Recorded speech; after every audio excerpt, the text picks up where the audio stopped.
আজকে বানাবো মশলা লঙ্কা ভাজা। তার জন্য বেশ কিছু লঙ্কা নিয়ে নিতে হবে, যতটা পরিমাণ বানাতে চান।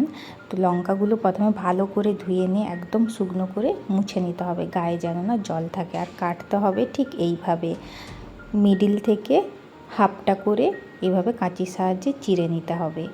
এরপরে লঙ্কাগুলোকে এইভাবে ডুবন্ত তেলে ভেজে নিতে হবে, যাতে ভালো করে ভাজা হয়ে যায়। একদম লালচে করে ভাজার দরকার নেই, একটু হালকা কালার চেঞ্জ হলেই এটা রেডি হয়ে যায়।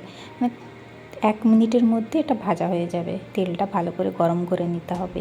আর এতে মশলা হিসেবে দিচ্ছি আমি জিরে, মৌরি আর সর্ষে। হালকা করে রোস্ট করে নিয়েছি, তারপর এইভাবে গুঁড়ো করে নিয়ে লঙ্কার মধ্যে ছড়িয়ে দিলাম। পরিমাণ মতো নুন, বেশ কিছুটা লেবুর রস, লেবুর রসের বদলে ভিনিগারও দেওয়া যেতে পারে, তবে লেবুর রসটা দিলে ভালো ভিনিগারের থেকে, টেস্ট একই হবে। এইভাবে হালকা হাতে লঙ্কাগুলোর সাথে মশলাটা ভালোভাবে মিশিয়ে নিতে হবে। লঙ্কার সাথে মশলাটা ভালোভাবে মিশে গেলেই মশলা লঙ্কা ভাজা রেডি হয়ে যাবে। আর আজকে আমি মশলা লঙ্কা ভাজা পরিবেশন করব ছোলে ভটুরের সাথে। এটা মশলা মুড়ির সাথে দারুণ যাবে।